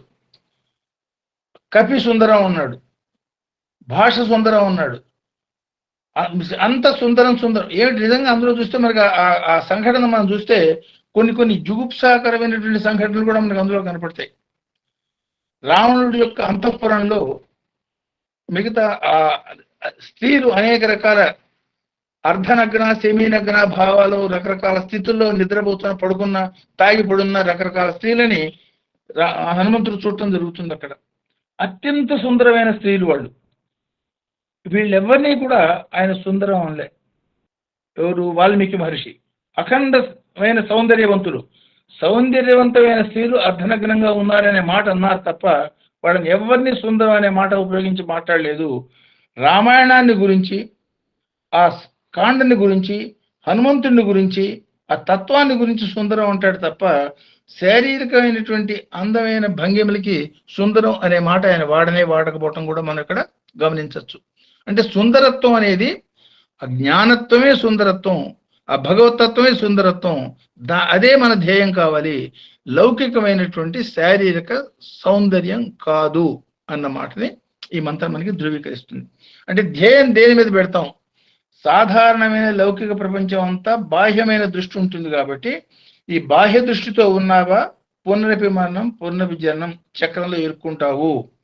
ఆ సుందరత్వం మీద దృష్టి పెట్టావా మళ్ళీ తిరిగి రానటువంటి ఆ భగవంతుల్లో ఐక్యత అనేది, సామీప్య, సారూప్య, సాైక్య స్థితి ఏదైతే ఉందో దాన్ని సాధించేదానికి సాధ్యం అవుతుంది అన్న మాటని ఈ మంత్రపరంగా మనం అన్వయం చేసుకోవచ్చు. సో ఈ విశ్వరూప విరూప అన్న భావం మొత్తాన్ని కూడా ఈ మాదిరిగా మనం కంక్లూడ్ చేసుకోవచ్చు. ఈ మంత్రం యొక్క భావశ్లోకాన్ని విరూపో విశ్వరూపేభ్య సురూపో సర్వరూపేభ్య, అంటే విరూపంగా ఉన్న రూపాలు నువ్వే, స్వరూపంగా ఉన్న రూపాలు నువ్వే. కారణం ఏమిటి? ఈ రూపాలకి నామాలకి అతీతంగా లోపల ఉన్నటువంటి సుందరత్వాన్ని నువ్వు కాబట్టి అన్ని రూపాల్లో ఉన్నటువంటి చేతన నువ్వే స్వామి. అందువల్ల సహస్ర శీర్ష పురుష అంటే అనేక రకాల రూపాల్లో ఉన్నటువంటి ఏకైక పురుషుడు నువ్వే కాబట్టి ఆ ధ్యేయంతో నేను జీవించగలిగేదానికి ఏకబిల్వం శివార్పణం అన్న భావనగా దీన్ని మనం ఈ మంత్ర భావాన్ని మనం కంక్లూడ్ చేసుకోవచ్చు. సో ఎనదర్ 5-10 minutes మీకు కిందసారి మనం గోకక్ గారి పరంగా చెప్పుకున్నటువంటి ఆ సంఘటనలో జరిగిన భావాలు 2-3 ఇంపార్టెంట్ సాధనాపరమైన భావాలు 2-3 ఉన్నాయి. అవి కూడా ఇక్కడ కంప్లీట్ చేస్తాను. ఒకసారి ఆ సంఘటన మీకు గుర్తుండి ఉండొచ్చు. స్వామి గోకక్ ఎవరికో సాముద్రికం చూస్తున్నప్పుడు నా చేయి కూడా చూడమని చేయని తెచ్చటం, ఆయన చాలా సంతోషంగా ఇంతగానో గొప్ప అదృష్టం మనకేం కలుగుతుంది అనే భావంతో స్వామి చేయి తీసుకుని చూస్తే ఆ చేతిలో ఏ రకమైన ప్రత్యేకత కనపడకపోతే స్వామి విశ్వానికి తెలిపేదానికి అనుకుంటాను గోకకుని ఇన్స్ట్రుమెంట్ గా తీసుకుని అరికాలు చూపించటం, అరికాల్లో శంఖము, దానిలో చక్రము, పద్మము, ఓము ఇవి గమనించాము అనుకున్నాం. సో ఆ పర్టికులర్ సందర్భంలో లక్ష్మీనారాయణ మనకి ఆ కొత్తగూడెంలో జరిగే సంఘటన కూడా చెప్పమంటే ఇండికేట్ చేశాను. ఆల్రెడీ ఆ మంత్రం చాలా పెద్దది, లేట్ కూడా అయింది అనే ఉద్దేశంతో చాలా క్లుప్తంగా చెప్పాను. తర్వాత అనిపించింది అందులో 2-3 మన సాధనకి సంబంధించిన అంశాలు ఉన్నాయి, స్వామి మీద మన నమ్మకం ఎట్లా ఉండాలి అని తెలిపే అంశాలు 2 ఉన్నాయి, అది వివరిద్దామని అనిపించి చెప్తున్నాను అనమాట. సో ఆ పర్టికులర్ టైంలో స్వామి పాదుకల్ని ఇంటింటా తిప్పి స్వామిని తెలియని వాళ్ళకి పరిచయం చేయటం, అంటే కొత్తగా సాయి కుటుంబ సభ్యులుగా చేర్చుకునే ఒక ప్రక్రియ ఒకటి చేపట్టింది ఈ మన state president, all India president. So దానికి తగ్గట్టుగానే ఒక్కొక్క సమితులు రకరకాల వెండి పాదుకలు అవన్నీ చేయించుకున్నారు. మా సమితి కూడా ఒక పాదుకలు ఆర్డర్ ఇచ్చాం, అది రావాలి, వస్తుంది. ఈ లోపల చూసినాక నేనేం చేశాను, మా ఇంట్లో చెక్క పాదుకలు ఉన్నాయి. ఆ చెక్క పాదుకల మీద వెండితో వెండి రేకోటి ప్లేట్ వేయించి స్వామి పాదాలను బ్లెస్ చేసేదానికి రామదాస్ గారి ఇంట్లో నిత్యం స్వామి వచ్చే ప్లేస్ కాబట్టి అక్కడ స్వామి బ్లెస్ చేయమని పెట్టాను. ఈ గోకక్ గారి సంఘటన విన్నప్పుడు నిజంగా చాలా గొప్ప అదృష్టం, నిజంగా అట్లా ఉంటాయా, దాన్ని చూసే అవకాశం చిక్కుతుందా అనే భావన కలిగింది. కానీ ఆ భావన దాదాపు అసాధ్యం అన్నమాట. స్వామి తనంతట తను వచ్చి అరికాలు చూపిస్తే మనకు అర్థం అవుతుంది తప్ప మనం స్వామిని అరికాలు చూపించు అని అడిగేది కాదు, ఆయన చూపించగలిగేది కాదు. ఇది అసాధ్యం. మనసులోనే ఓ నమస్కారం పెట్టుకున్నాను, ఊరుకున్నాను అంత తప్ప దాని గురించి ఆలోచన ఫర్దర్ గా పోలేదు. సో ఈ చెక్కతో చేసిన పాదుకల్ని దాని మీద వెండి రేకు వేసేసి బ్లెస్ చేసేదానికి, స్వామి పాదుకలను బ్లెస్ చేసేదానికి మందిర రామదాస్ గారి ఇంట్లో పెట్టినప్పుడు స్వామి అన్నమాట ఈ ఇందులో శంఖము, చక్రము, ఓంకారం, పద్మం అది వేసి తీసుకురమ్మను బ్లెస్ చేసేదానికి ఇండికేట్ చేశారు. మళ్ళీ నాకు ఆ గోక గారి సంఘటన గుర్తొచ్చి ఇది అన్నీ అందరు ఇప్పుడు ఎక్కడ వేయించాలి వీటిని? సో పాదుక అయితే రెడీగా ఉన్నది తప్ప దాని మీద ఒకదాని మీద పద్మం చెక్కించాలి, రెండింటి మీద పద్మం, రెండింటి మీద ఓంకారం, ఒకదానిలో శంఖం, ఒకదానిలో చక్రం. అవి ఎవరు చేసి పెట్టాలి? మనంతరం మనం చేసుకునేది కాదు. ఇది ఈ మీమాంసలో ఉన్నప్పుడు ఏం చేయాలి, స్వామి ఇట్లా అన్నారు అనే మీమాంసలో ఉన్నప్పుడు సమితి కోసం ఆర్డర్ చేసిన పాదుకలు వచ్చినాయి. ఇది దాని పేరేమి పెందుర్తి వాళ్ళు మంచి హస్తకళా నైపుణ్యం వాళ్ళు చేసి పట్టుకొచ్చారు. ఆ చేసి పట్టుకొచ్చిన విధానం ఏమిటంటే ఒక మంచి ప్లాస్టిక్ పెట్టే అడుగున ఒక ముఖమల్ బేస్ ఒకటి ఉన్నది, ఫిక్స్డ్ బేస్, నీలపు రంగు ముఖమల్ బేస్ మీద ఆ పాదుకలు, వెండి పాదుకలు ఈ చిహ్నాలన్నీ చేసి వేసి పట్టుకొచ్చారు, సీల్ చేసి పట్టుకొచ్చారు. వాళ్ళు రాగానే వెంటనే నాకు ఐడియా వచ్చిందని, వీళ్ళే కదా వాళ్ళని పాదుకల మీద నా పాదుకల మీద వేసి పెట్టమంటే వేసి పెడతారు అని వాళ్ళకి పాదుకలు ఇవ్వటం, వాళ్ళు అయితే విత్ ఇన్ ఫ్యూ అవర్స్ ఆ శంఖము, చక్రము అవి వాటి మీద నైస్గా చెక్కి ఇవ్వటం, నేను స్వామి దగ్గర పెట్టడం, స్వామి దగ్గర పెట్టినాక స్వామి దాన్ని బ్లెస్ చేయటం, సంతోషంగా ఇంటికి తెచ్చుకోవడం జరిగింది. ఇది చూసి మా సమితి కూడా వాళ్ళు ఏం చేశారు, ఆ సమితి పెట్టి పాదుకలు కూడా అక్కడ పెట్టాము, దాన్ని కూడా బ్లెస్ చేశారు. బ్లెస్ చేసాం, అయిపోయింది, బయటకు వచ్చేసాం. ఆ సమితికి తీసుకుపోయినాం, ఆ పాదుకలు సమితికి పోయినాయి, మా పాదుకలు మా ఇంటికి వచ్చేసినాయి. ఇంకొన్నాళ్ళు పోయినాక మేబీ లెస్ దాన్ ఏ వీక్ సమితుల్లో ఒక పెక్యులర్ భావన ఒకటి ఉండింది. ఈ జరుగుతున్నటువంటి సంఘటనలు ఎక్కడన్నా లీలలు జరుగుతున్నాయి, లేదు మహిమలు జరుగుతున్నాయి, స్వామి ఫోటోల నుంచి విఫూజ్ వస్తుంది, ఇట్లాంటి సంఘటనలు కనుక జరిగేటట్టయితే దీనికి సమితికి లింకులు పెట్టద్దండి అనే మాట ఒకటి వచ్చింది. ఆ సర్కులర్ కూడా తిరుగుతూ ఉండేది ఆ రోజుల్లో. సో స్టేట్ మా డిస్ట్రిక్ట్ ప్రెసిడెంట్ అయిన నో ఆ సమితిలో జరిగిన రామదాస్ గారి ఇంట్లో స్వామి పాదుకలు బ్లెస్ చేయడం అనేది జరిగినాయి అంటున్నారు. ఈ పాదుకలన్నీ డిస్ట్రిక్ట్ ప్రెసిడెంట్స్ ఒక 2-3 కమిటీ మెంబర్స్ పోయి స్వామి దగ్గర బ్లెస్ చేయించుకొస్తున్నారు, నేను కూడా వీటిని తీసుకుపోయి బ్లెస్ చేయించుకొస్తాను. అందరూ ఓకే అన్నారు, ఆయన పోయినాడు. పుట్టపర్తి వచ్చారు వాళ్ళు, నేను లేదు, అందులో డిస్ట్రిక్ట్ ప్రెసిడెంట్ ఒక 3-4 కలిసి పాదుకలు తీసుకొని వచ్చారు. అట్లా ఎన్నో సమితులు బట్టి అందరూ అక్కడికి వచ్చారు. స్వామి ఒక్కొక్క పాదుకల్ని బ్లెస్ చేస్తున్నారు, పంపిస్తున్నారు. ఈయన మా డిస్ట్రిక్ట్ ప్రెసిడెంట్ పేరు విఠలరావు ఆ రోజుల్లో, ఇప్పుడు హీజ్ నో మోర్. విఠలరావు గారు ఈ పాదుకలు తీసుకుని పోయినప్పుడు స్వామి వాటిని బ్లెస్ చేయకుండా స్కిప్ చేసి పక్కకి వెళ్ళిపోయినారు. పక్కకి వెళ్ళిపోతే 2 రోజులు 3 రోజులు ప్రయత్నం చేశారు, స్వామి బ్లెస్ చేయలేదు అనే భావంతో మళ్ళీ వాపస్ తిరిగి వచ్చారు. ఇది దాని మీద సమితిలో చర్చ. ఈ చర్చలో ఊరుకుని నేను అన్నాను, మనం బుద్ధి లేక తీసుకుపోయినాం, అందువల్ల స్వామి బ్లెస్ చేయలేదు. ఆల్రెడీ ఒకసారి బ్లెస్ చేసిన వాటిని మీకు నమ్మకం ఉండేటట్టయితే అది బ్లెస్ చేశానని నమ్మకం ఉంటే నా దగ్గరికి మళ్ళీ ఎందుకు పట్టుకొచ్చారని స్వామి అడుగుతున్నారని నా ఉద్దేశము. మీకు రామదాస్ గారింట్లో మీరు పెట్టారు, నేను అక్కడ బ్లెస్ చేశాను, అది నమ్మకం ఉంటే మళ్ళీ రెండోసారి ఎందుకు వచ్చారు? ఒకసారి భోజనం చేసినప్పుడు రెండోసారి మళ్ళీ భోజనం చేస్తాడా వెంటనే? మీకు నమ్మకం లేనప్పుడు ఏం చేసి మాత్రం ఏం ఉపయోగం అనే భావన నాకు అందులో కనిపించింది. మనం తీసుకుపోవడం పొరపాటు చేశాము. నో తీసుకుపోవడం పొరపాటు ఎట్లా అవుతుంది? మందిరంలో జరిగింది, పుట్టపర్తిలో జరిగింది, వేరే జాగాలో మనం చెప్పచ్చు, కానీ ఫలాని వాళ్ళ ఇంట్లో జరిగింది ఎట్లా మనం చెప్తాము అనే మాట ఇతను అన్నాడు. సో ఈ మీమాంస 2 రోజులు 3 రోజులు కంటిన్యూ అయింది. ఇంతలోకే డేట్ దగ్గరికి వచ్చింది. ఏమిటి? ఇంటింటికి పాదుకలు తీసుకుపోయి తిప్పాలి. ఆ డిస్కషన్లో ఒక సభ్యుడు, ఇప్పుడు ఈ పాదుకల్ని మనం ఊరుకుని డైరెక్ట్గా ఇళ్ళకి తీసుకుపోతే బాగుండేది, మనం మందిరాన్ని ప్రత్యేకంగా పుట్టపర్తి తీసుకుపోయినాము, పుట్టపర్తి తీసుకుపోయినప్పుడు స్వామి వీటిని బ్లెస్ చేయలేదు. మరి దీనికి ఎట్లా సమాధానం చెప్తాము? సో ఎట్లాంటి పరిస్థితులు చూడండి. నిజమే కదా, అస్సలు తీసుకుపోకపోతే బాగానే ఉండి గొడవ లేదు. తీసుకుపోయినాము, మిగతా వాటి పాదుకలు బ్లెస్ చేశారు, ఈ పాదుక బ్లెస్ చేయలేదు, దీనికి ఎట్లా సమాధానం చెప్పాలి? నేను ఇక్కడ బ్లెస్ చేసింది తీసుకుపోవటం మూలంగా పొరపాటు ఏందని చెప్తే సరిపోతుంది కదా అన్న. నోను, అది అందరికీ ఎక్కడ చెప్పుకుంటాము? ఏం మాట్లాడలే, ఎవరికి వాళ్ళు వెళ్ళిపోయినారు.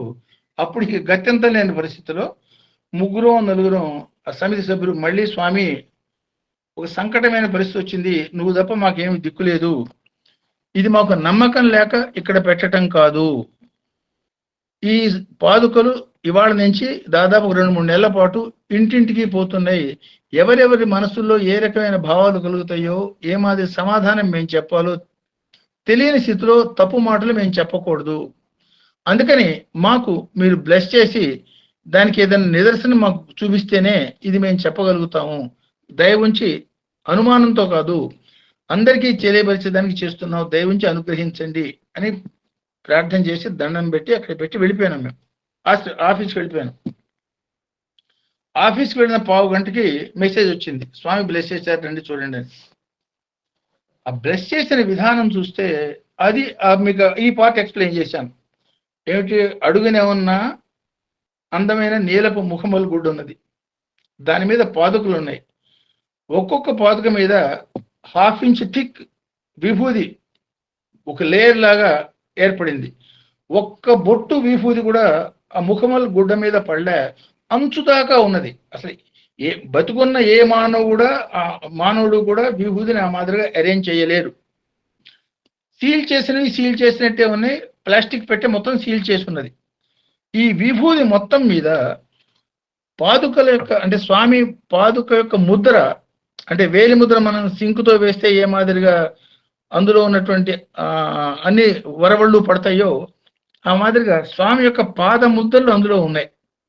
ఆ పాద ముద్రల్లో మధ్యలో ఒక దానిలో ఓంకారం, అంటే రెండిట్లో ఓంకారం, రెండిట్లో పద్మాలు, ఒక దానిలో శంఖం, ఒక దానిలో చక్రం. వేలి ముద్ర వేస్తే ఏ మాదిరిగా కనపడుతుందో మాది స్పష్టంగా కనపడుతోంది. నాకు మనసులో సందేహం ఉంది, తీసుకుపోయి స్వామి మాదిరిగా ఆల్రెడీ చెప్పారు, నేను ఊరికే వాటి చేత వేయించాను అనే మాట మనసులో ఉన్నది కదా. ఫస్ట్ దృష్టే నాకు దాని మీద పోయింది, అది కనిపించిన దర్శనం. అది అంటే నాకు అప్పుడు అనిపించింది, ఆశ్చర్యపోయిన స్వామి, ఇది కేవలం ఆ సంకల్పాన్ని కలిగిన సంకల్పాన్ని తీర్చేదానికి మీరు ఈ మాదిరిగా లీల ప్రదర్శించి చూపించారే తప్ప అదర్వైజ్ ఈ మాదిరి దర్శనం చేసుకోవడం అనేది అసాధ్యం కదా అన్న భావన కలిగింది. అంటే ఇందులో మనమంతా గుర్తుపెట్టుకోవాల్సిన భావన ఏమిటంటే, నమ్మకం ఎక్కువ ప్రధానం తప్ప లీల ప్రధానం కాదు. యద్భావం తద్భవతి అని స్వామి ఎప్పుడూ ఉంటుంటారు. ఎంత బలంగా మనం నమ్మాం కాబట్టి ఆయన భగవాన్ సత్యసాయిబాబా అయినారు, నమ్మని వాళ్ళకి ఆయన భగవాన్ సత్యసాయిబాబా కాదు కదా. సో నువ్వు నమ్ము, ఫలితం పొందు. అందుకనే స్వామిజీ మాట చెప్తారు, నమ్మి చెడ్డవాడు లేడు, నమ్మక బాగుపడ్డవాడు ఉంటే ఉండొచ్చేమో తప్ప నమ్మి చెడ్డవాడు లేడు అనే మాట కూడా అందులోంచి వచ్చింది. అట్లా ఆ సంఘటనని మనం అర్థం చేసుకోవచ్చు. So now you can ask any questions connected to that and this ఉంటే విల్ డిస్కస్ దట్. అందరికీ నమస్కారం. మీరు ఇందాక చెప్పిన సబ్జెక్ట్ కి ఈ మధ్య నేను స్వామి ఒక 60 సంవత్సరాల క్రితం మెసేజ్ ఈ మధ్య 1 వీక్ బ్యాక్ డెలివరీ చేశాను సార్. అందులో స్వామి చెప్పిన మాట ఏంటంటే, పూర్వీకుల యొక్క జీవనం, ఇందాక మీరు అన్నాడు ఆయన ప్రస్తావకుడు యొక్క తండ్రి ఎక్కడ ఎటువంటి పరిస్థితుల్లో ఉండాలో, లౌకిక కంఫర్ట్స్ ఉండి ఈ యొక్క గృహస్థ జీవితానికి దూరంగా ఉండి ఏం సాధిస్తున్నారు అంటే, ఇప్పుడు లోకల్ గా హాస్పిటల్ మామూలు రోగాలకి అవేం భవరోగ చికిత్స హాస్పిటల్ అనుకుంటూ వాళ్ళని అంటే స్వామి ఇవాళ చెప్పింది కాదు, 60 సంవత్సరాల క్రితము ఈ దేశంలో చదువుకుంటున్నారు, అమెరికాలో చెప్పని నేను అంటే మా పిల్లలు అమెరికా పోలేదని నేను విమర్శిస్తాను. నాకు ఇంట్రెస్ట్ లేదు, లేకపోతే నేను కూడా పంపి ఉండవచ్చు. నేను పోవద్దని చెప్పట్లేదు, స్వామి కూడా పోవద్దని చెప్పట్లేదు. స్వామి పోవద్దన్నా కానీ ఆగరు. మీరు పోవద్దన్నా ఆగరండి, వాళ్ళు ఎందుకు ఆగుతారు? డబ్బు సంపాదన సంస్కారాలు ఉన్నప్పుడు. ఎందుకంటే స్వామి వెళ్ళొద్దన్నా, ఎందుకంటే డబ్బు సంపాదన ముఖ్యం, ఖచ్చితంగా పోతారు.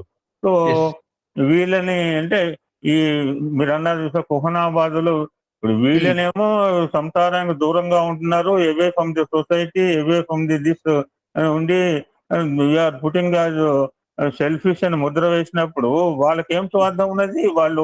వాళ్ళు చైతన్యవంతులు అయ్యి జ్ఞాన సంపాదన చేసి ఆ జ్ఞానాన్ని 10 మందికి పంచడానికి, వారి మార్గంలో తీసుకెళ్ళడానికి చేసే కృషి యొక్క సాధన మాత్రమే వాళ్ళు. కానీ but you're going, you're studying here, ఒక డిగ్రీ సంపాదించి ఇంకో దానికి యాడ్ చేసుకున్న సంపాదన, యూఆర్ నాట్ సెల్ఫిషా?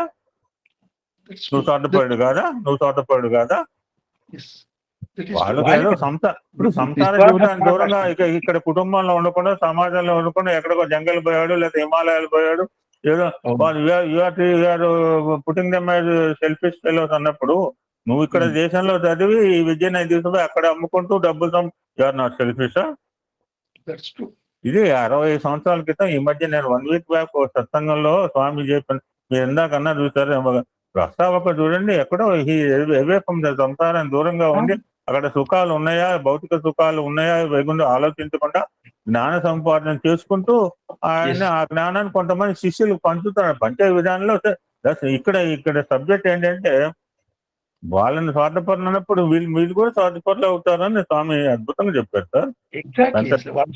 స్వార్థం కాదండి, వాళ్ళ స్వార్థంతో వాళ్ళ శరీరాన్ని ఇబ్బంది పెట్టుకున్నారు. సొసైటీని ఇబ్బంది పెట్టలే వాళ్ళ స్వార్థం. వాళ్ళలో ఉన్న కించిత్ స్వార్థం, ఆ స్వార్థంతో వాళ్ళని వాళ్ళు ఇబ్బంది పెట్టుకున్నారు తప్ప నాట్ దిస్. ఇవాళ ఏమిటి, స్వార్థపరత్వంతో సొసైటీని బాధ పెడుతున్నారు జనం. You can stop and restart. Okay, sir. Sai Ram. Any question you can ask me.